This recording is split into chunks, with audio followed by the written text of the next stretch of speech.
vais lancer, ça fera venir. Si tu veux, on commence. Ouais.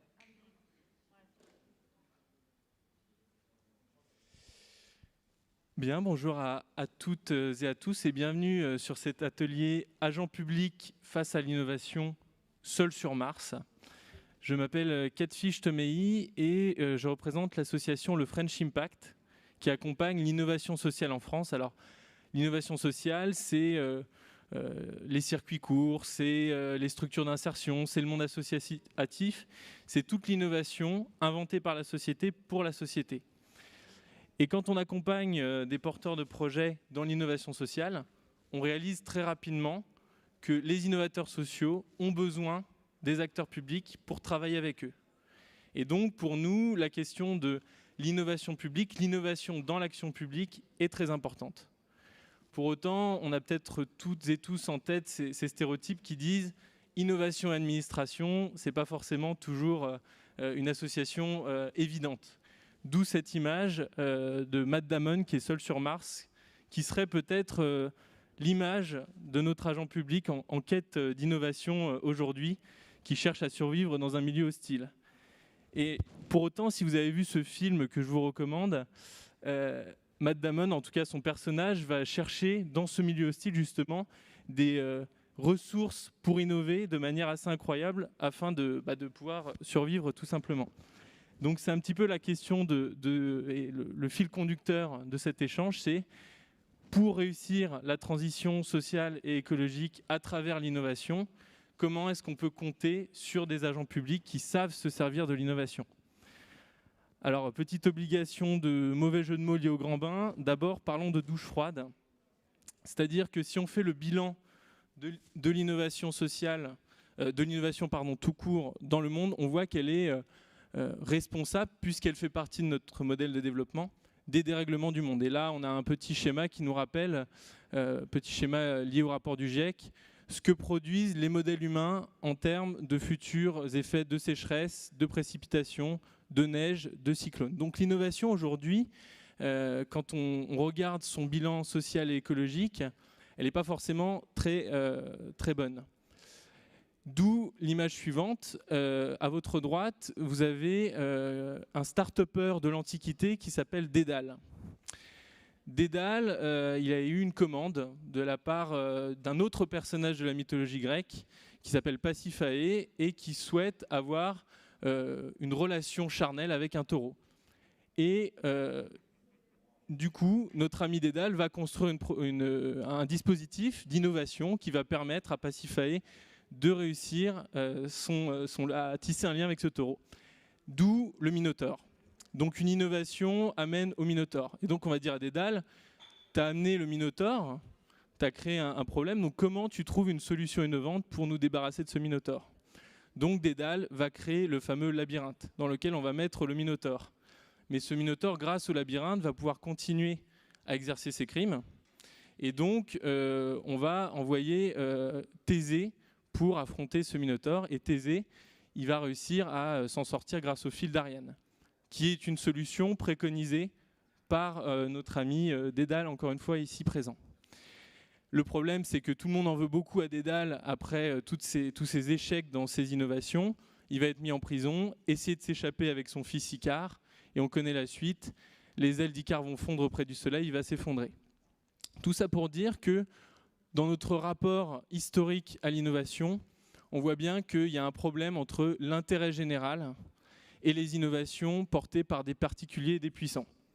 D'où le concept intéressant pour dépasser le solutionnisme technologique, parce qu'on ne va pas s'arrêter d'innover, on ne va pas arrêter de créer, c'est le concept d'innovation sociale qu'on porte avec French Impact et qui consiste à innover avec, par et pour la société, toujours en se posant la question de l'impact des innovations. Donc c'est effectivement ce monde dont je vous parlais, d'associations, de collectifs citoyens, de coopératives, le monde de l'économie sociale et solidaire, de l'agriculture durable, du retraitement des déchets, de l'insertion, de la culture pour tous. C'est ce qu'on entend par impact social et environnemental comme horizon de l'action. Et c'est pour ça que l'innovation sociale est une solution pour l'intérêt général et qu'elle a besoin de ceux qui incarnent l'intérêt général et qui m'accompagnent aujourd'hui pour se déployer. Et du coup, la question se pose, comment les innovations sociales vont à la rencontre de l'action publique, sachant que, on parlait de labyrinthe tout à l'heure, parfois pour les porteurs de projets, les collectivités locales, les administrations, les agences sont parfois des vrais labyrinthes. Et j'ai avec moi 3 Ariane aujourd'hui, c'est-à-dire des personnes qui connaissent le labyrinthe, qui aident autour d'eux à tisser un fil pour que le porteur de projet, quand il rentre dans ce labyrinthe avec une idée, une envie pour améliorer le quotidien de ses concitoyennes et concitoyens, il puisse se retrouver.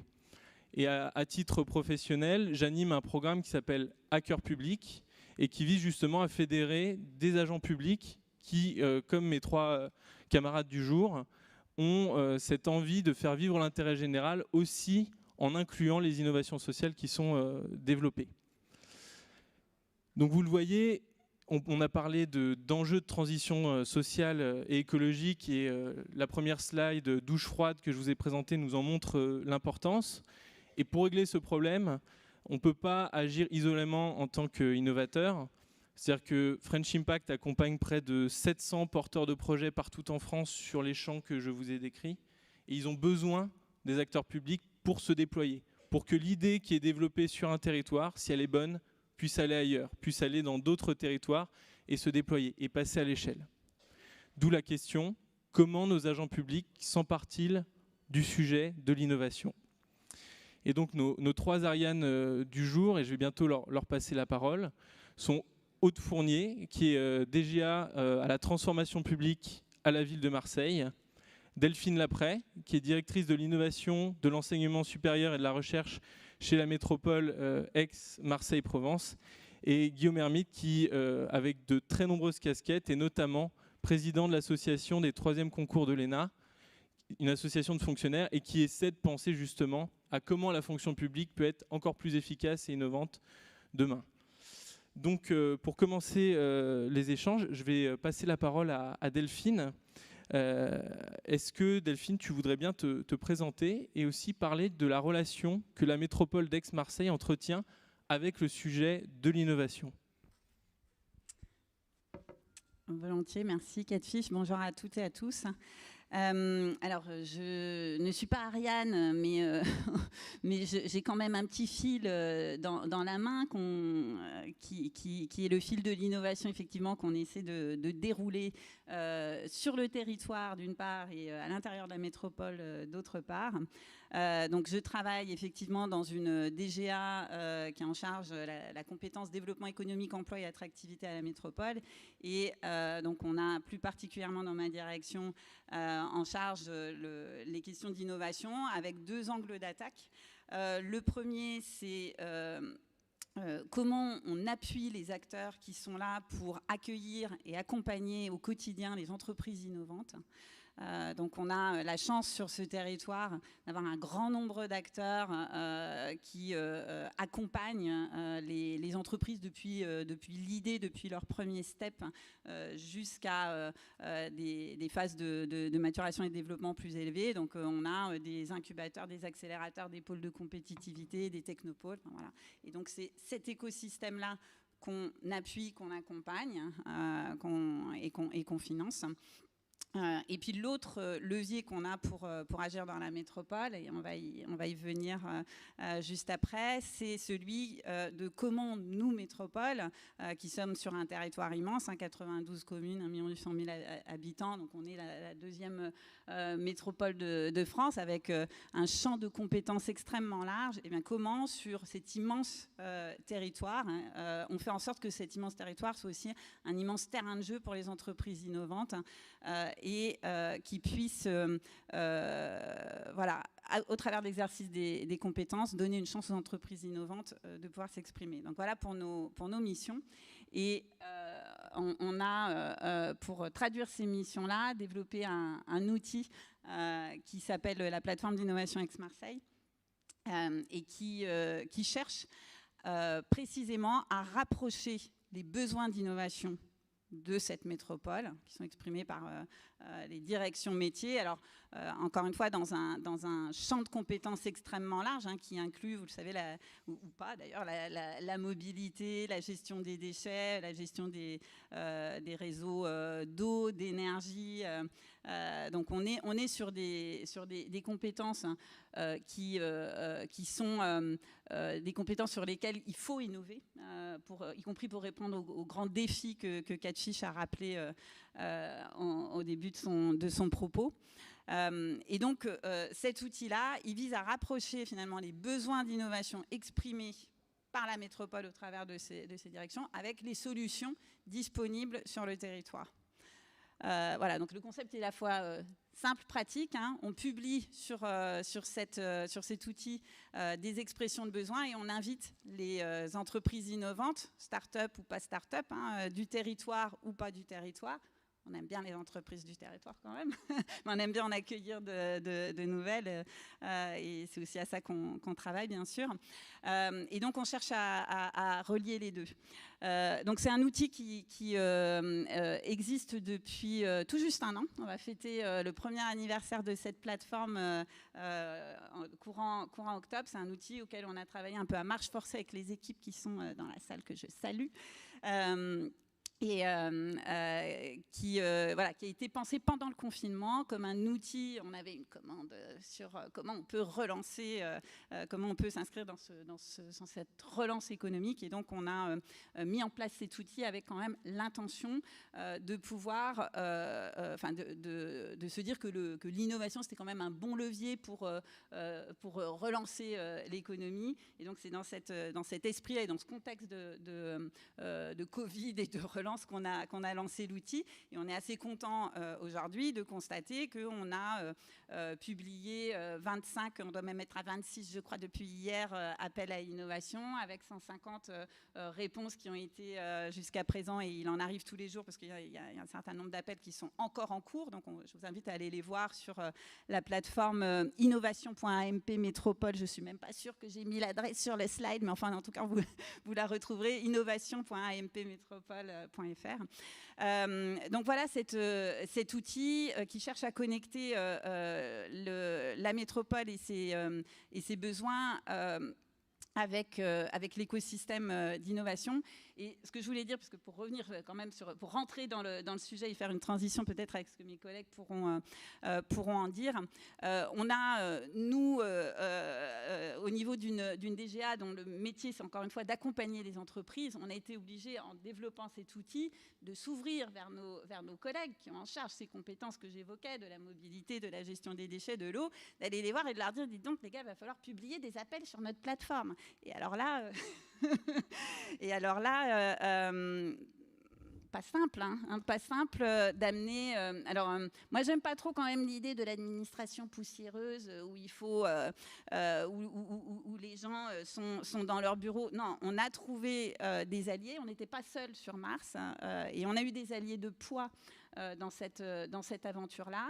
Les premiers d'entre eux, je ne sais pas s'ils sont dans la salle, mais en tout cas, c'est nos collègues des achats, de la programmation des achats, qui étaient très intéressés par cette idée qu'on leur amenait, par cet outil, parce qu'ils y voyaient là le moyen de sourcer des solutions et de faire en sorte que la métropole achète intelligemment et en étant en veille sur les solutions qui existent sur le marché. Donc on a trouvé des alliés, des collègues des achats, des collègues des systèmes de l'innovation des systèmes d'information que je salue aussi, et puis tout un tas quand même d'agents qui avaient envie de faire autrement.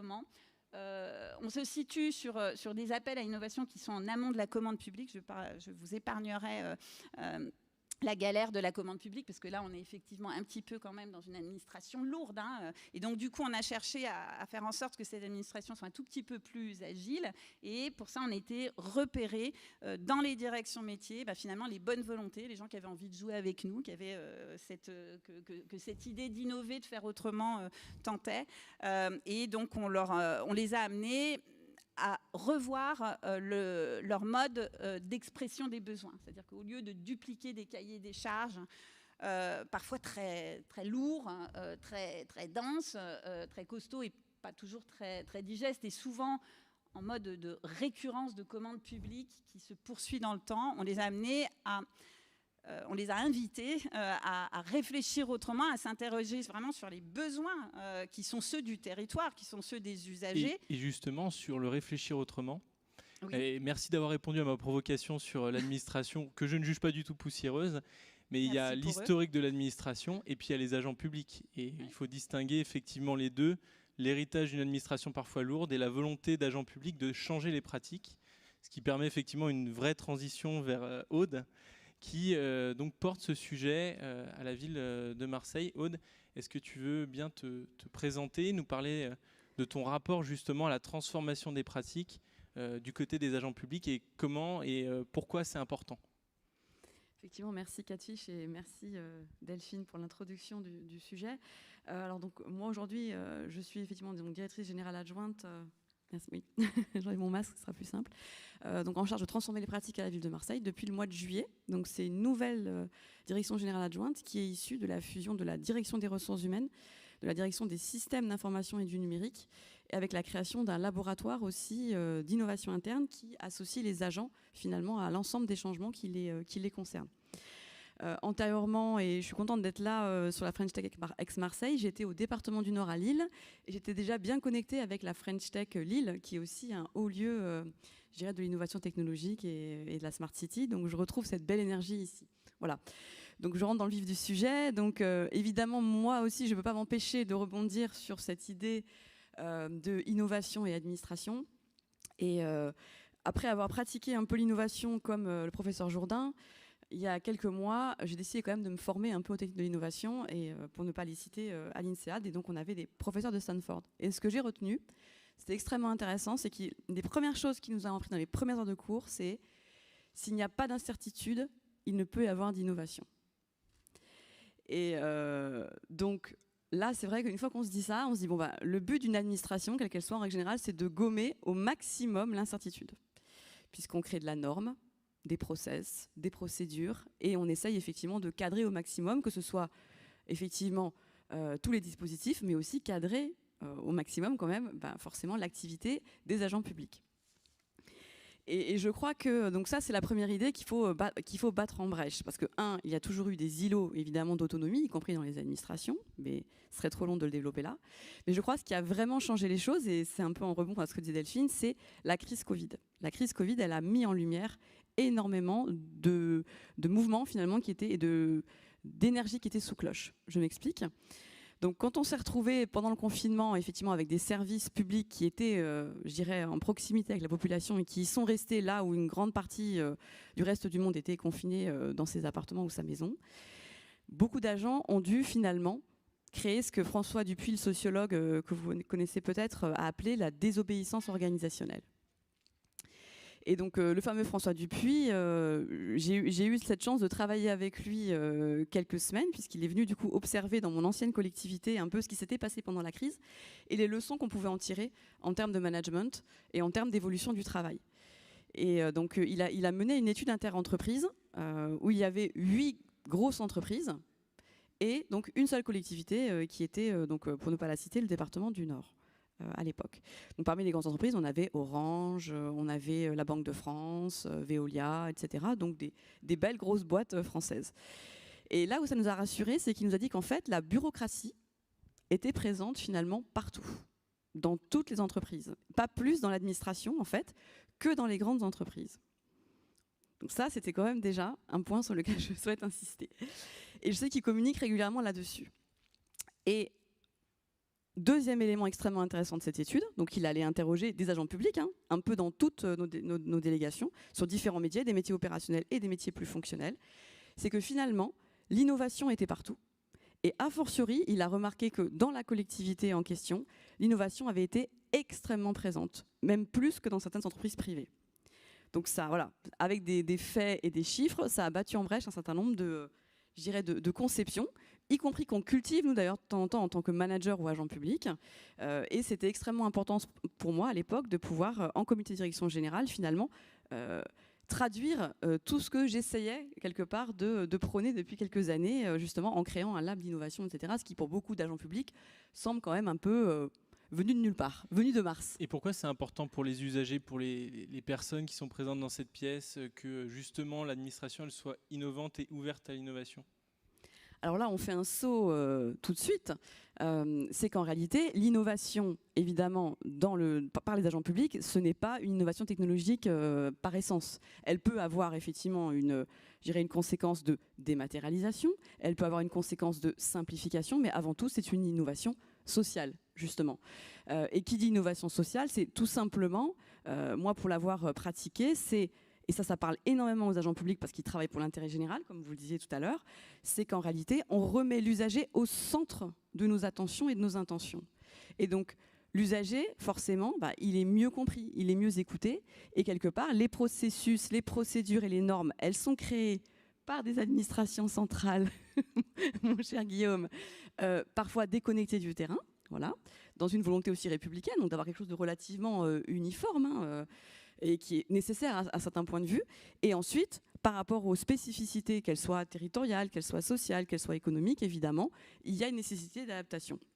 Et donc l'agent public, il a la norme qu'il doit mettre en musique, on va dire, et en face de lui, il a des bénéficiaires, justement, des usagers, qui ont des besoins, quels qu'ils soient. Et ce que la crise a montré, c'est qu'en fait, il y avait un certain nombre de normes, celles qui étaient créées au niveau étatique, mais aussi des normes qui étaient créées par les administrations en tant que telles, qui étaient complètement inadaptées finalement à l'urgence. Et l'urgence, elle a mis la focale sur un certain nombre de choses qu'on a tendance à éluder, quoi. Quand on dit nécessité a fait loi, ça a permis de vraiment faire bouger les lignes et de profondément simplifier un certain nombre de services justement qui étaient développés pour les usagers, notamment par exemple dans tout ce qui était l'action sociale sur le terrain, puisqu'on a eu des populations qui ont été dans des situations économiques et sociales extrêmement compliquées, donc on a dû aussi adresser, tout comme il y a eu des entreprises aussi qui ont dû être sauvées, etc. Donc on a dû tordre la règle et forcément on a dû hacker les procédures existantes. Alors il y a l'urgence, il y a le terrain auquel vous êtes tous les trois confrontés, et puis l'agent public aussi, au-delà des sujets de court terme et de nécessité d'agir, il y a le sujet de la réflexion, le sujet de penser à plus long terme comment l'action publique va évoluer.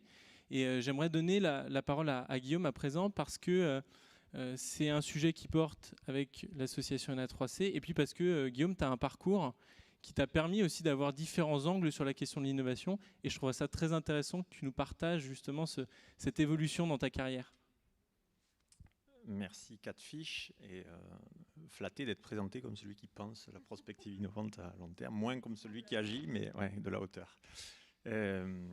Oui, moi, peut-être en deux mots, c'est vrai que j'ai commencé ma vie professionnelle en créant une entreprise qui était une entreprise d'insertion dans le chocolat. Je faisais du retail et en faisant une entreprise qui se voulait la plus possible conforme à mes idéaux de société. Donc on faisait de la réinsertion de personnes éloignées de l'emploi, on allait sourcer des produits exclusivement en commerce équitable, on bossait avec beaucoup de fournisseurs qui étaient soit des ESAT, soit issus de l'économie sociale et solidaire, et j'ai fait ça pendant 10 ans.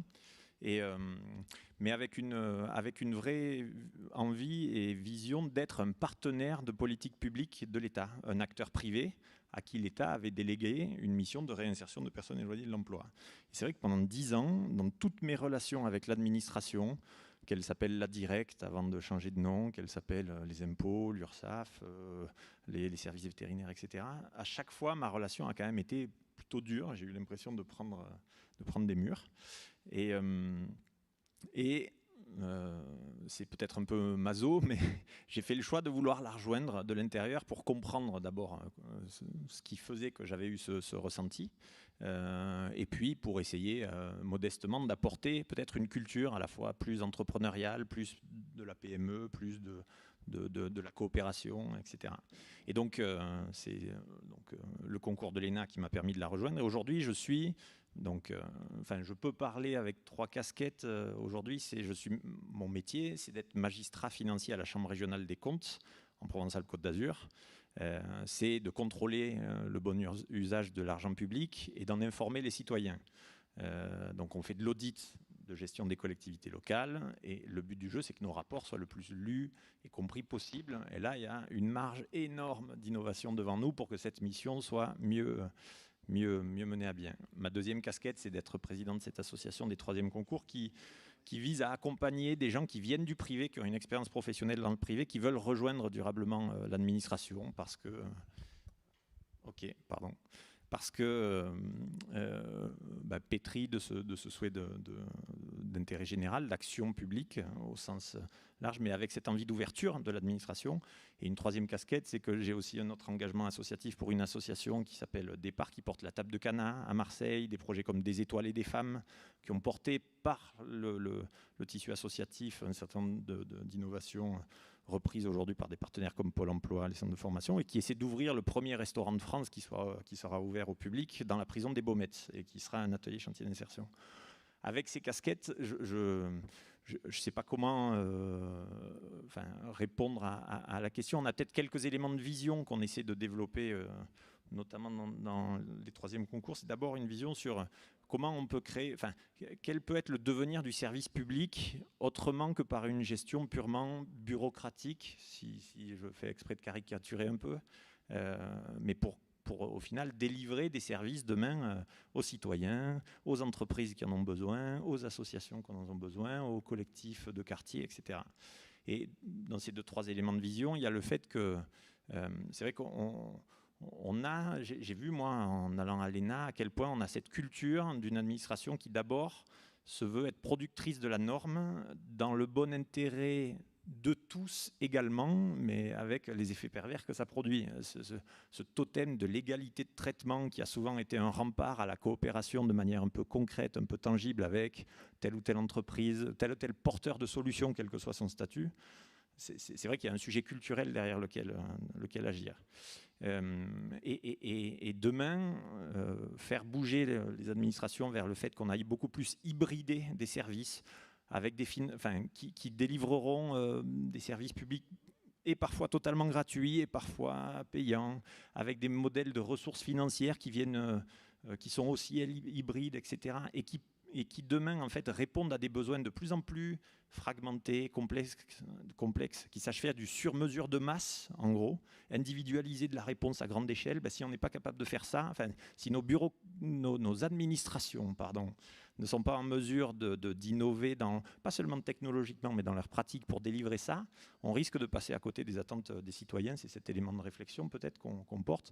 Après, il y a plein de projets, dont un projet d'école, des transformateurs publics, sur lequel on veut justement mettre des agents de l'État, des collectivités, de l'hospitalière, autour d'une logique de territoire, dans un parcours et de formation et de coaching et d'accélération de leurs projets à impact public qui peut être un des projets. Est-ce que tu peux nous expliquer le but concret de cette école des transformateurs ? C'est un projet en devenir dont on discute justement avec mes collègues ici présents aujourd'hui, avec les services de l'État. Le but, c'est d'abord c'est de proposer un mécanisme de formation, coaching et incubation de projets impact public ou pré-incubation qui permettent aux administrations d'État, des collectivités de l'hospitalière d'accélérer leur capacité à délivrer des missions et des services publics de manière plus efficace. Avec eux, pas avec eux. La deuxième idée, c'est quand même aussi de redonner, c'est de recultiver ce qui a peut-être été fait il y a une vingtaine d'années autour de l'entrepreneuriat social, d'être fier d'être un fonctionnaire. On va réarriver en 2022 dans une période où on va mesurer la popularité des fonctionnaires au nombre de fonctionnaires qu'il faut supprimer. On est un pays dans lequel évidemment que le taux de prélèvement obligatoire est élevé et nécessite de poser ce genre de questions, mais quand on est dedans, pour avoir été dehors et quand on est dedans, je vois à quel point ça peut générer un mal-vivre. Et en fait, moi je suis fier, j'ai été entrepreneur, j'en suis très fier, je suis fonctionnaire, j'en suis très fier. Et je pense qu'il y a besoin de cultiver ça, c'est une des aspirations de l'école. Et troisième, c'est d'inculquer peut-être des valeurs sur la créativité, du design de services publics autour de la créativité, de la coopération avec les acteurs, j'en ai parlé, et de l'entrepreneuriat. Et puis derrière, le programme se met en place. Super idée, et du coup ça nous permet d'ouvrir un petit peu, de revenir à Delphine avec cette question, c'est sur ce sujet justement de la coopération entre les acteurs publics et l'innovation. Comment est-ce qu'on peut aller plus loin ? Est-ce qu'on veut aller plus loin ? Quelles sont les limites que se donne une collectivité dans son rapport à l'innovation. Alors, moi, je parle de l'innovation sociale, mais plus largement des acteurs innovants d'un territoire qui veulent contribuer à sa transformation. C'est quoi le cadre désirable pour aller plus loin sans pour autant revenir à Dédale et des innovations catastrophes?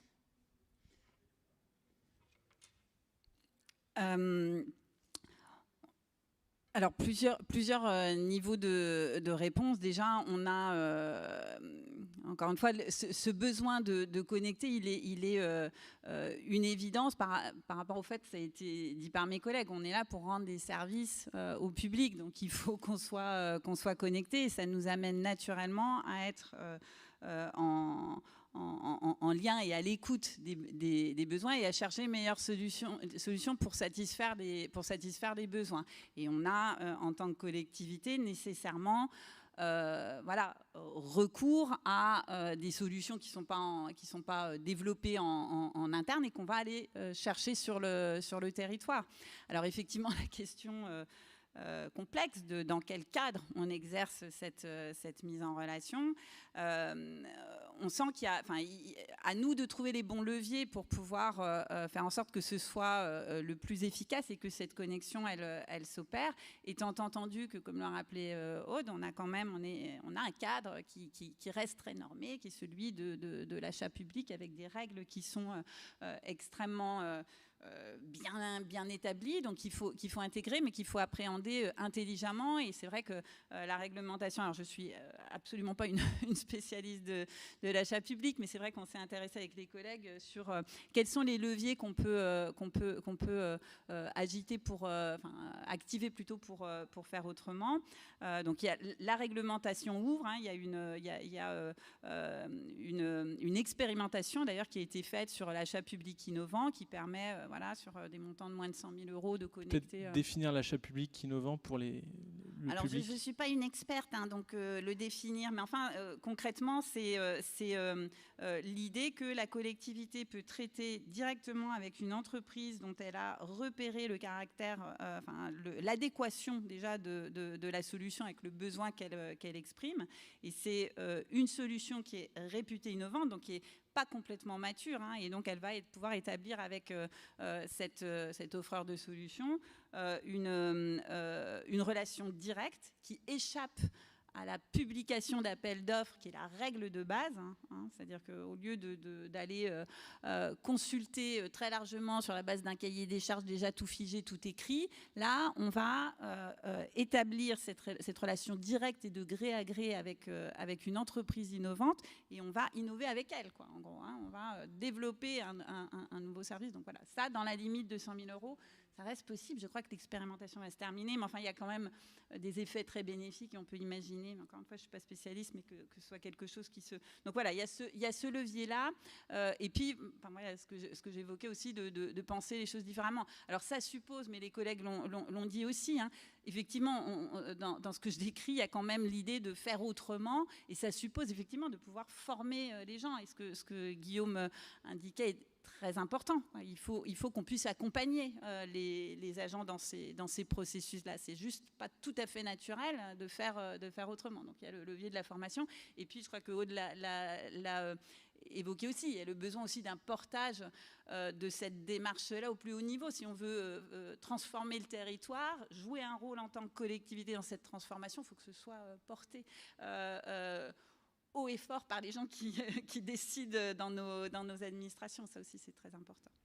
Merci Delphine. Alors Aude, justement, pour compléter les propos de Delphine, l'idée de ce rapport à l'innovation, c'est d'avoir une innovation sociale, c'est-à-dire utile au bien-être des gens et à l'environnement. Comment est-ce que dans une collectivité, on arrive, et toi dans ta pratique, à cibler l'innovation, à la mesurer, à mesurer son impact social et environnemental ? Alors là, c'est une très vaste question, Catfish. Il me faudrait 4 heures pour le développer. Mais en tout cas, moi, je crois déjà, on mesure aussi l'impact de l'innovation à son intérêt pour ceux qui la vivent au quotidien. Je m'explique. Donc, on parlait de formation, par exemple, pour nos agents publics. Ça, effectivement, c'est un premier pas absolument indispensable d'avoir des personnes qui savent travailler autrement et qui savent faire travailler les autres autrement. Et d'ailleurs, on se rend assez vite compte que finalement, ceux qui souhaitent se former, ce ne sont pas les managers, très souvent, hein.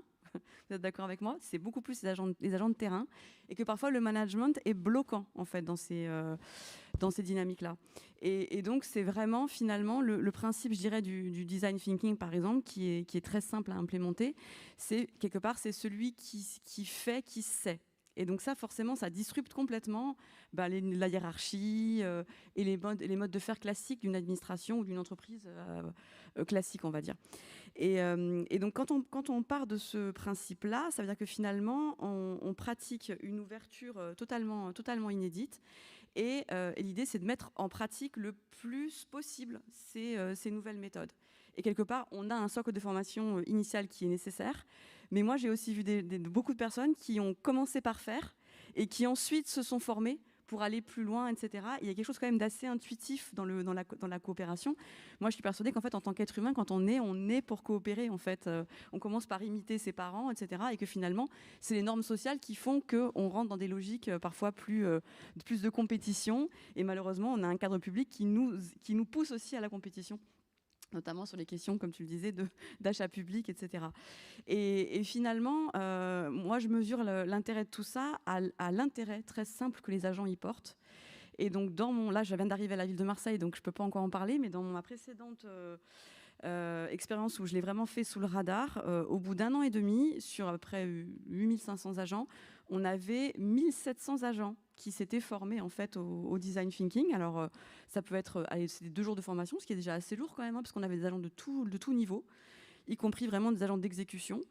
C'est le nombre de projets ensuite où on a des demandes également de pouvoir introduire des phases de design thinking, justement pour un peu démocratiser la méthodologie de projet, le changement, pratiquer une ouverture, qu'elle soit d'ailleurs entre agents pour créer la transversalité, hein, comme on le disait, mais aussi avec les usagers, c'est-à-dire pour à un moment donné avoir des boucles où on interroge aussi les usagers, donc les citoyens.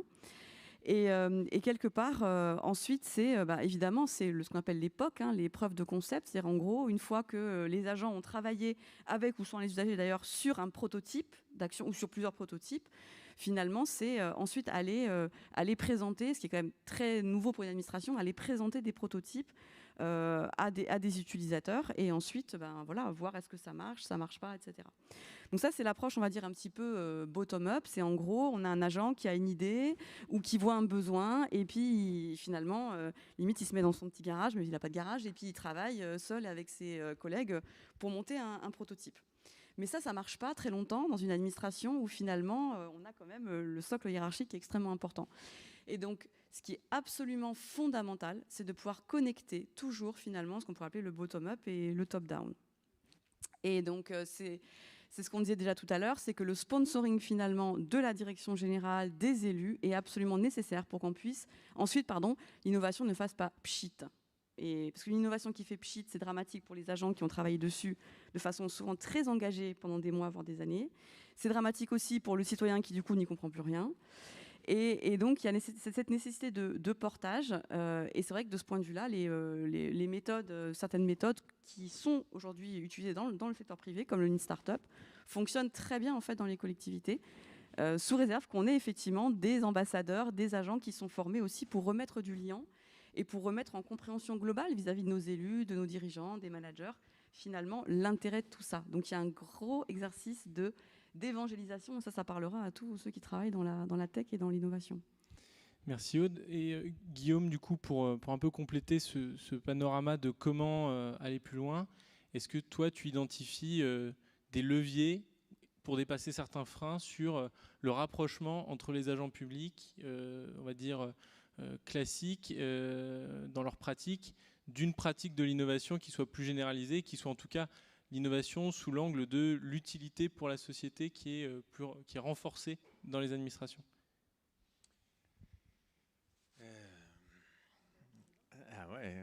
Question. Non, mais enfin, oui. La réponse est oui. Merci Guillaume. Non, oui, un levier.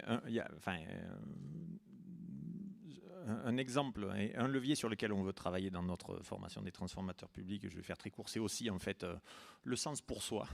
Et on oublie souvent un peu dans les administrations, alors que quand même on a des gens qui ont fait le choix de la fonction publique, souvent par conviction, envie, engagement, etc. En fait on le perd très vite dans des administrations. Et donc retravailler pourquoi je le fais, pourquoi c'est bien, pourquoi ça apporte du bien, ça c'est un des leviers à mon avis qu'il faut se remettre à travailler dans les DRH. C'est là, c'est les tripes. Ouais.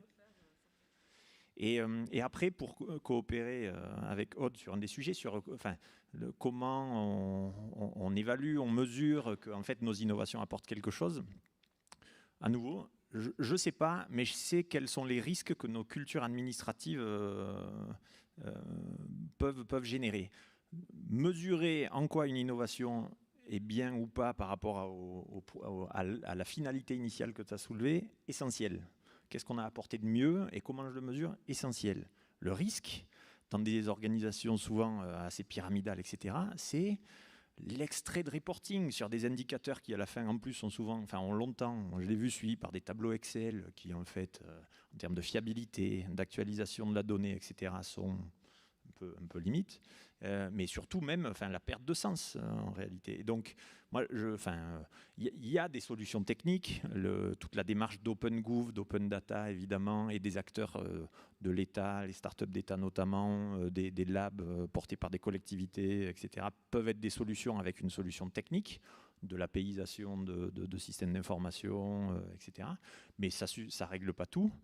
Il y a peut-être à un moment donné aussi comment on mesure évidemment des chiffres et des questions à niveau macro, puis comment on mesure aussi à un moment donné qu'on a amélioré la vie de Chantal, de Pierre, etc. Enfin, il faut aussi s'en satisfaire. C'est fou, souvent des témoignages, même individuels, micro, peuvent nourrir au moins aussi bien que du macro. Et je pense que le citoyen, d'ailleurs, y est très sensible. La technostructure moins, mais le citoyen y est sensible.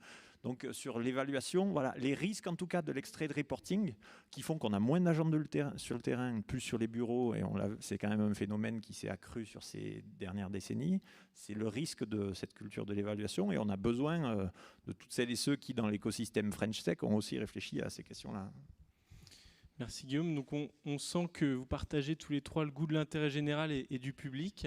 Et en parlant de public, c'est un peu le moment de vous passer la parole pour nous donner un regard sur ce qu'on a partagé, puisque finalement, tout ce dont on parle, les agents publics, les administrations, c'est l'intérêt général et c'est avant tout fait pour vous. Donc, est-ce qu'il y a des personnes qui souhaiteraient rebondir sur des propos entendus ou suggérer des idées pour compléter et enrichir ce débat? Je peux venir faire passer le micro.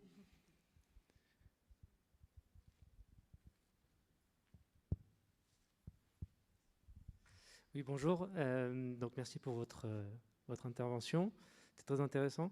Moi, j'ai une question. Tout à l'heure, sans vouloir, en fait, Catfish a dit on va essayer de faire répliquer des choses, de les faire changer d'échelle. Et dans l'innovation, il y a tout ce qui est nouveauté. Et je travaille moi-même dans des startups qui travaillent dans tout ce qui est Smart City.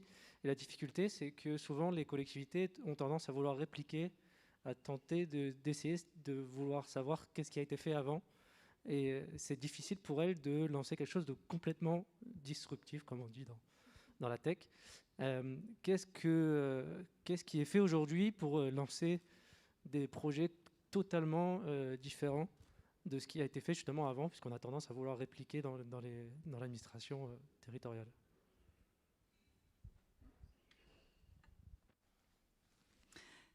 Je veux bien tenter de te donner quelques éléments de la façon dont on aborde la question. C'est effectivement, nous, la réflexion qu'on a avec les équipes, c'est que être disruptif, effectivement, l'innovation, on assimile souvent ça, hein, l'innovation et la disruption. Enfin, pour nous, la disruption, c'est pas une fin en soi. Encore une fois. Et on a tendance aussi, alors on adore la tech, hein, sinon on ne serait pas là, hein, mais on s'en méfie aussi.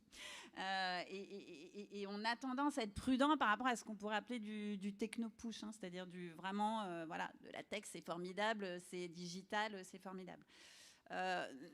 le réflexe qu'on a avec les collègues, c'est toujours, effectivement, ça a été dit, de recentrer sur à quel besoin je réponds, pour la planète, pour le territoire, pour le citoyen, et d'avoir ce réflexe de savoir pourquoi on fait les choses, pour qui on les fait, et d'analyser de manière assez, je dirais, terre à terre, et sans forcément avoir le biais de la tech, aussi innovante soit-elle et aussi utile, soit-elle, évidemment. Donc voilà, la tendance quand même qu'on a, et y compris dans le dialogue avec nos collègues en interne, c'est de se recentrer sur quels besoins on cherche à satisfaire, et d'aller par contre chercher vraiment les solutions les plus innovantes possibles pour répondre à ce besoin. Est-ce que vous voulez compléter, Aude ou Guillaume ? Rapidement, c'est vrai que je crois que ce qui distingue aussi ce qu'on appelle une invention d'une innovation, c'est que l'innovation, elle doit rencontrer un besoin réel. Et donc, comme le disait Delphine, notamment sur les innovations internes, c'est vrai qu'on a un besoin, par exemple, de simplifier, de dématérialiser, etc., un certain nombre de nos processus internes, par exemple, qui, du coup, rejaillissent forcément sur les processus externes, puisqu'on travaille aujourd'hui notamment sur des gestions de la relation usagée omnicanal. On doit effectivement à chaque fois considérer quand même le besoin et l'humain. Alors ça fait un peu caricatural de dire ça, mais nécessairement dans la conduite du changement, puisque vous savez, dans mon pôle j'ai la DRH et la DSI, j'essaye justement toujours de remettre finalement l'agent au centre, comme je le disais, des évolutions, et voir finalement jusqu'où on peut le pousser raisonnablement à peut-être industrialiser, simplifier, dématérialiser tel ou tel processus, mais il y a des pas effectivement qui ne peuvent pas être franchis, alors qui ne pourront jamais être franchis, confèrent quand même les normes, les procédures qui nous sont imposées au niveau supra, mais aussi qui humainement ne peuvent pas être franchis par rapport aussi, je le dis, au niveau de compétences de nos agents publics. Et donc là, selon les collectivités, une collectivité plutôt nouvelle comme une métropole, ou une collectivité ancienne comme un département et une ville, on n'a pas la même structuration non plus en termes de catégories socio-professionnelles, en termes de niveau de formation initiale, etc. Et donc nous, mon rôle à moi, c'est aussi d'améliorer les conditions de travail de mes agents. Donc je verrai toujours toute innovation, quelque part, je dirais, à l'aune de ça. Est-ce que ça améliore finalement les conditions de travail de mes agents ou pas ? Et de façon déportée, puisque la DSI, je gère à la fois du périmètre fonctionnel interne et aussi le périmètre de la gestion relations citoyennes dématérialisée en appui aux politiques publiques, sur les différentes briques. De ce fait-là, pareil, je dis qu'est-ce que ça améliore pour mes agents, mais qu'est-ce que ça améliore aussi pour les citoyens. Et moi, je suis beaucoup justement sur le travail en symétrie des attentions. Je ne souhaite pas qu'on fasse des choses qui soient uniquement bénéfiques pour les citoyens, mais au détriment des agents publics, et inversement, qu'on facilite la vie des agents publics et qu'au final, les citoyens sont complètement perdus sur Mars, par exemple. Voilà. Après, je vous rejoins, on est dans une culture où le risque, comme je disais au démarrage, est une culture riscophobe. C'est-à-dire qu'on essaie de minimiser le risque au maximum. Et pour avoir essayé, alors pas encore à la ville de Marseille, mais dans le passé, de faire un peu, de travailler justement sur des partenariats d'innovation, ou même tout simplement sur un toit de vie avec des startups de la French Tech de Lille, c'est vrai que je me suis cassé le nez. Je me suis cassé le nez en interne la première fois que j'ai voulu développer une approche start-up, parce qu'en réalité, j'avais 2-3 personnes qui y croyaient, et puis tout le reste n'y croyait absolument pas. Et quel que soit finalement, c'est pour ça que je parlais d'évangélisation tout à l'heure, quelle que soit la pertinence finalement de la solution numérique, par exemple, qu'on va proposer, si on n'arrive pas à embarquer quand même un certain nombre de early adopters, si on n'arrive pas à trouver des relais en interne, des services qui sont prêts à faire, au-delà de mon service à moi, d'époque, etc., et à jouer le jeu, finalement, à prendre ce risque, à un moment donné, les choses ont vocation à disparaître. Mais en même temps, quand on regarde l'innovation dans le secteur privé, là aussi, je me suis rendu compte que finalement, c'est partout pareil. C'est qu'on a énormément d'innovations qui sont lancées et qui ne trouvent jamais leur marché, qui ne trouvent jamais leurs clients, et qui, puis à un moment donné, finalement, même si elles étaient absolument géniales, elles périclitent, et parfois, elles ressuscitent quelques années plus tard, parce qu'avoir raison trop tôt, c'est aussi avoir tort. Guillaume, tu veux compléter sur cet enjeu ? Pas grand-chose à rajouter. Peut-être, si je me mets à la place, je me mets de votre point de vue dans la question, c'est à supposer que ce soit vrai ce que vous dites, ça l'est probablement. Comment je trouve la première des collectivités, des administrations, qui est celle qui adopte et qui permettra à ce que les autres se sentent rassurés par le système. Et il ne faut peut-être pas toujours aller chercher...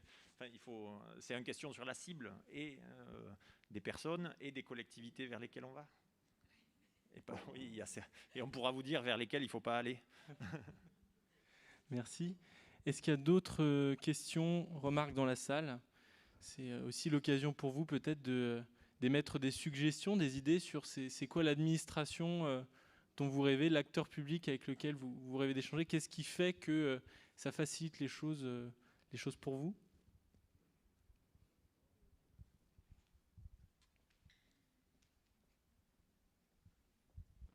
Bonjour et merci. Alors pour moi, j'aimerais à la fois aussi rebondir sur la dernière question, parce qu'il y a une question de budget pour l'innovation. Donc on peut avoir une volonté. Et moi je pense que entre les dirigeants qui peu à peu sont quand même sensibilisés à la notion d'innovation, la formation qu'on fait par rapport aux collaborateurs qui multiplient la surface et du coup un jour ça va se rencontrer et ça va être de plus en plus, j'ose espérer que ça sera de plus en plus facile d'innover. Après il y a un sujet budgétaire dans nos services publics, c'est-à-dire est-ce qu'on a le budget pour pouvoir travailler avec une start-up qui a aussi, on voit bien, puis on le voit avec les pitchs qui sont à côté, il y a des levées de fonds, des besoins financiers qu'une administration ou qu'un service public n'a pas forcément, il n'y a pas de ligne budgétaire toujours associée à ces besoins-là. Donc, oui, du coup, je suis témoin que c'est un mouvement de fond qui prend de l'ampleur. Et voilà, on a 3 témoignages aussi qui le prouvent. Mais il y a encore un sujet, une administration, ça a un budget, ça rend des comptes, ça rend des comptes aussi quand on a des commissaires aux comptes qui viennent nous voir. Et ça demande beaucoup d'énergie en interne. Alors on l'a bien vu, pour convaincre, mais aussi pour trouver des lignes budgétaires en fait. Mais peut-être, je profite d'avoir le micro pour être le premier à répondre. Alors, 2 éléments de réponse. Le premier, je vais faire le même parallèle qu'avec le secteur privé et ce qu'on me disait à l'époque, moi, quand je créais ma boîte. C'est pas une question de fric, ouais. C'est une question d'adéquation et de qualité du service ou de qualité du projet et du porteur de projet. Mais pareil, d'autant plus. Il y a peut-être 2-3 ans, je vous aurais dit l'argent public est plus rare. Enfin, là, on vient de vivre une période où l'argent public, mais il coule à flot. Et désolé, non, alors voilà, oui, ça dépend où. Et il existe des collectivités, à la Chambre régionale des comptes, on est bien placé pour le savoir, sur lesquelles les marges budgétaires sont devenues très très difficiles du fait d'un historique de gestion. Mais ce que je veux dire, c'est que, et c'est mon deuxième point, en fait, soit vous rentrez par des appels à projets lancés par différentes composantes de l'État. La DITP, Direction interministérielle de la transformation publique, lance des appels à projets. France Relance, des tonnes d'appels à projets, toquez à la porte, essayez de rentrer chez les sous-préfets à la relance qui vont vous aider à vous aiguiller dans ce dédale d'appels à projets parfois illisibles. Donc, l'ANSSI, etc. Il y a effectivement plein d'acteurs, agences indépendantes, acteurs rattachés à de l'interministériel, etc., qui le font. Premier levier. Le deuxième levier, à un moment donné, c'est qu'on finit toujours par atterrir pour trouver des budgets dans une direction fonctionnelle qui a son propre budget pour exercer sa politique publique. Sur l'école, à un moment donné, oui, c'est combien le Parlement, pour l'État, a affecté à l'éducation nationale, ou la ville, ou la métropole, dans ses délibérations, ont affecté à sa politique pour l'école ou pour les transports, etc. Et là, on est plus ou moins contraint selon les collectivités, mais voilà, mon propos, c'est que l'argent y est, mais ce qui était dit avant, c'est est-ce que la finalité, quand bien même elle serait complètement inédite, est-ce que la finalité de votre solution correspond à mon besoin? Et est-ce qu'on arrive à trouver un interlocuteur en face qui est prêt à rentrer dans un canal de discussion, qui ne se retranche pas derrière les règles de la commande publique pour dire « désolé, je ne peux pas te parler parce que sinon on va dire que je t'ai favorisé ». C'est les 2 enjeux du sujet. Ouais. Oui, j'avais envie de rebondir évidemment. C'est déjà, moi personnellement, depuis que je travaille sur les thématiques de l'innovation, je pratique ce qu'on appelle l'innovation ouverte et frugale. Voilà. C'est-à-dire que, les innovations sociales dont on parle, elles ne coûtent pas un rond. et en fait elles font du bien à tout le monde en général, y compris les premiers acteurs, donc les agents, et du coup aussi j'imagine forcément les citoyens par corrélation. Les budgets, on en a, c'est vrai. Alors, comme je le disais, dans les villes et les départements, les situations budgétaires sont plus compliquées que dans les métropoles et les régions.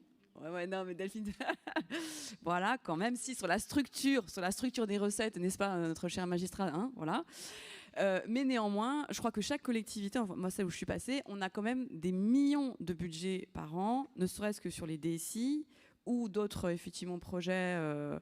Donc quelque part, et en plus, comment je peux dire ça ? En fait, on fonctionne avec des rentes de situation. C'est-à-dire qu'on a des énormes boîtes IT qui finalement ont pris les marchés il y a une quinzaine d'années et qui ont développé tous les SI métiers transverses des principales collectivités. Voilà. Et donc, ils sont propriétaires de nos données. On est limite pris en otage, hein, je crois qu'on peut le dire. Et ça nous coûte une blinde chaque année. Voilà. Juste en MCO, dès qu'on a un changement réglementaire, et Dieu sait qu'on en a régulièrement, pareil, hop, on passe à la caisse.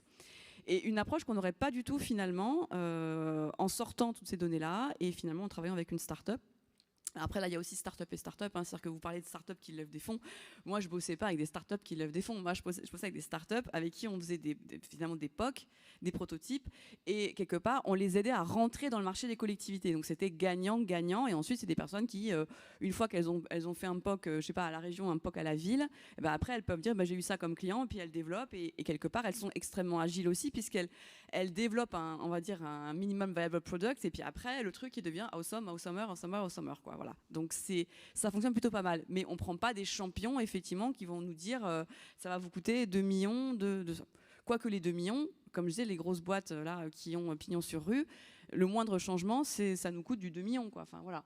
Donc là, je crois que c'est plutôt un changement un peu de mentalité qu'il faut opérer, mais je crois qu'on commence à être mûrs, somme toute, parce qu'on a des dirigeants publics alors, qui sont formés à l'innovation. Je ne serais pas aussi optimiste que vous, mais néanmoins, on commence à avoir à différents endroits des dirigeants publics qui sont sensibles à l'innovation, qui s'y forment, y compris sur le tas, c'est un peu notre cas, et qui s'y intéressent et qui voient une façon de rendre un service public plus efficient finalement et plus en phase avec les besoins de la société, et ces évolutions extrêmement rapides dans le monde VUCA.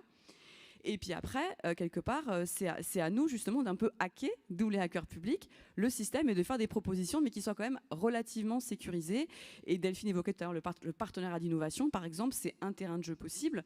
Il y en a forcément d'autres. Et puis charge à nous aussi, à un moment donné, de faire remonter ce besoin au niveau de l'État. On le fait également pour assouplir finalement ce droit à l'expérimentation. Oui, vous avez déjà dit beaucoup, mais effectivement, l'expérimentation, c'est un maître mot, parce que je pense que c'est important, effectivement, Guillaume le disait, il n'y a pas forcément de budget dédié à l'innovation. Hein. Enfin, je veux dire, il y a des budgets dont on fait en sorte qu'ils aillent chercher des solutions innovantes. Enfin, j'y reviens pas.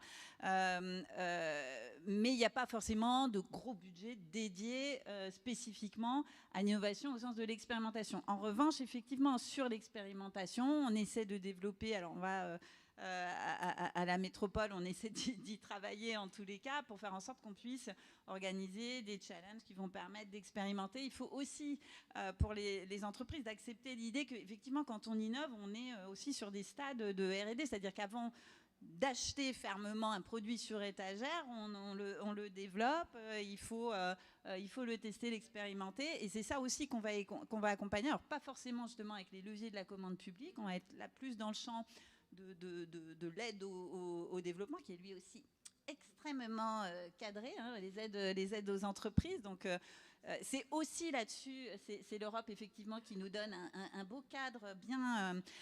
Mais bon, on joue aussi, et effectivement, il faut aussi qu'on innove et qu'on tente d'être agile pour manier le mieux possible ce cadre qui nous est donné par l'Europe et qui se décline, pour pouvoir trouver les outils adaptés pour permettre effectivement à des startups d'expérimenter, de se faire référencer. Hein, j'évoquais tout à l'heure le travail qu'on fait avec nos collègues de la commande publique, qui est quand même super important. C'est-à-dire qu'avant de se positionner, pour pouvoir se positionner sur les gros marchés, c'est bien d'être dans les radars des acheteurs publics. Et il y en a. Hein, on a, ça a été dit aussi, en réalité, une collectivité, elle ne travaille pas forcément de manière très différente de ce que font les grands groupes. C'est-à-dire qu'on a des gens qui sont des acheteurs, qui sont là pour sourcer, qui sont là.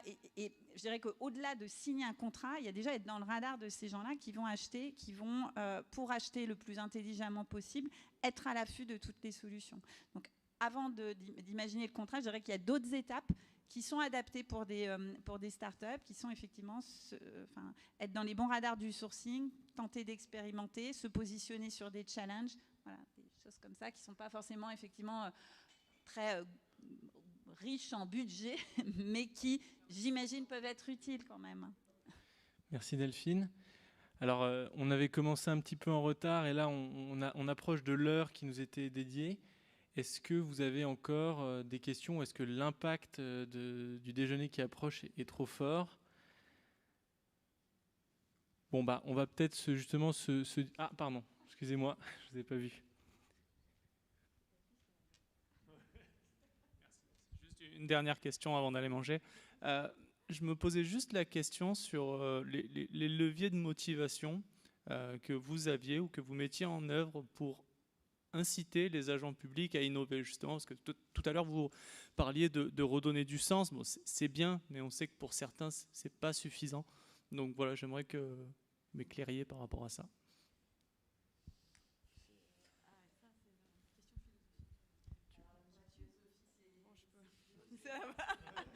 Non. Alors, je vais essayer de répondre à cette question extrêmement compliquée, mais à la fois centrale. En fait... c'est Guillaume qui l'a dit. Quelque part, quand on commence à travailler dans la fonction publique, on sait quand même globalement qu'on va être mal payé, voilà, hein, je schématise, mais qu'on va être un peu conspué quand même, parce qu'il y a quand même un fonctionnaire bashing un peu inhérent, et souvent, il y a quand même cette volonté de travailler pour l'intérêt général et pour améliorer quelque chose pour l'autre avec un grand A. Et en fait, moi, je vous parle vraiment de mon expérience de façon très pragmatique. Quand j'ai lancé ces idées d'innovation, moi j'ai jamais pensé un jour dans ma vie innover. Enfin, le mot innovation, moi j'étais plutôt formée lettres, Sciences Po, etc. On m'avait jamais parlé d'innovation. Et en fait, c'est quand je me suis rendu compte quelque part du décalage entre justement la motivation intrinsèque de certains de mes agents à la DRH à l'époque, pour ne pas la nommer, des gens qui avaient vraiment chevillé au corps cette volonté justement d'accompagner leurs collègues vers du mieux-être, etc., d'améliorer le service public, etc. Moi, ça m'a vraiment beaucoup impressionnée. Et je me suis dit, mais ça, c'est un ferment hyper puissant. Et comment est-ce que je peux finalement reprendre ça, qui est quand même, comme on disait, super enfui, en fait, quelque part, parce que pas valorisé socialement, quelque part. Comment est-ce que je peux reprendre ça pour en faire quelque chose justement qui devienne une sorte d'engagement, hein, passer de la motivation purement intrinsèque, qui est très personnelle, très individuelle, et comment j'en fais un moteur d'engagement plus collectif. Et donc, alors ça nécessite du dialogue déjà, énormément de dialogue. C'est-à-dire que moi, j'ai pris mon bâton de pèlerin et je suis allée vendre l'idée de créer un laboratoire basé sur le co-design, hein, donc la co-construction, avec les fameuses méthodes que vous connaissez du design thinking, avec l'empathie comme première étape. Et je suis allée vendre cette idée, je dirais vraiment comme un VRP, quoi. Voilà. Ça m'a pris énormément de temps, ça m'a voué beaucoup d'inimitié, je le dis, et d'incompréhension, évidemment. Mais en revanche, ça a fonctionné. C'est-à-dire que j'ai trouvé, ce qu'on disait tout à l'heure, un peu des early adopters, des petits colibris, et petit à petit, qui, par l'exemple, finalement, ils ont pris des irritants du quotidien, ils ont pris des projets, et ils ont travaillé, et ça s'est su par le bouche à oreille avant tout, parce que pendant très longtemps, c'était sous le radar, donc on n'avait pas de communication ad hoc, si vous voulez, en interne. Puis ensuite, comme la communication interne, elle pêchait un peu, j'avoue que j'ai hacké un peu le truc et j'ai commencé à faire de la communication externe et j'ai commencé à justement promouvoir sur la place toutes ces dynamiques de changement pilotées finalement par et pour les agents publics. Et après, ça a fait finalement un peu tache d'huile, où ça infuse, ça diffuse, comme vous voulez. Et ensuite, j'ai eu d'autres personnes qui sont venues demander, tiens, mais il y a un tel qui m'a parlé de ça, il a des étoiles dans les yeux, moi aussi je veux me former, moi aussi je veux en être, etc. Et en fait, très basiquement, c'est par le bouche à oreille et par l'exemple que ça a fonctionné. Et absolument pas par le fait de dire, le chef a dit qu'il fallait se former au co-design, allez, on y va en randonnion. Non, parce que les formations, l'absentéisme en formation, il est extrêmement important dans les entreprises comme dans les administrations finalement. Donc, et on n'attire pas les mouches avec du... oui, c'est ça, les mouches avec du vinaigre, qu'on dit. Voilà. Et donc, de ce fait-là, c'est vraiment ça, c'est donner à voir. Moi, je dis toujours, il faut donner à voir pour donner envie. Et un peu le mot d'ordre que j'avais mis à l'époque dans le lab, où justement, il se voulait extrêmement inclusif et frugal, comme je disais, c'est finalement, il faut avoir de l'envie. C'est la seule condition que je mettais finalement pour que les personnes puissent venir présenter leurs projets, leurs idées, etc. Et à terme, ça c'était plutôt pour moi, il faut du résultat. Et donc je leur disais finalement, ce lab, c'est un mélange d'envie et de résultats, parce qu'évidemment, à un moment donné, si j'avais pas de résultats, même si le truc coûtait rien, on m'aurait dit, écoutez madame, maintenant, retournez faire la DRH, ce sera plus utile. Moi, j'ai envie de vous apporter. Enfin, j'aimerais qu'on réfléchisse sur 3 niveaux. Il y a le niveau de la personne et de l'agent. Ouais, désolé. Puis j'ai fait un plan en 2 parties, 2 sous-parties. Non. Le niveau de l'agent, là, moi, je sais quels sont mes leviers. Moi, j'ai besoin d'autonomie, souvent quelque chose de très, très rare dans les administrations. J'aime bien l'idée que j'apporte quelque chose de nouveau, etc. Mais bon, après, propre à chacun. C'est très personnel et donc chacun a ses leviers personnels. Et beaucoup ont perdu l'habitude d'aller les chercher, de les exprimer clairement, surtout vis-à-vis de leur hiérarchie, etc. Après, quand même des outils de co-développement et de partage entre pairs qu'il faut arriver à mettre en place pour que, les gens ne se sentent pas isolés quand ils expriment un ressenti, une envie, etc. Et 2, une vision sur comment il faudrait faire, etc. Et donc, tu dis Par exemple, le lab, ça donne une structure un peu. Ouais. Ouais. Il y a un 3e levier, ce serait la reconnaissance par rapport aux deux que tu as besoin de reconnaissance. C'est le côté managérial. Non, mais en tout cas, moi, un exemple. Je voulais passer un appel, j'en profite, mais nous, à la Chambre régionale des comptes, on a plusieurs missions. L'une d'entre elles, c'est vraiment d'éclairer le citoyen sur comment fonctionnent les services publics, les politiques publiques, l'usage de l'argent public. On a une culture qui est très juridictionnelle, on juge aussi, on donne des avis sur la gestion, etc. Mais donc cette culture, jusqu'à présent, nous tient un peu loin de notre capacité à bien expliquer, comme Jamy et Fred le faisaient sur C'est pas sorcier avec de la vulgarisation scientifique, à bien expliquer ce que peut être le service public au niveau local.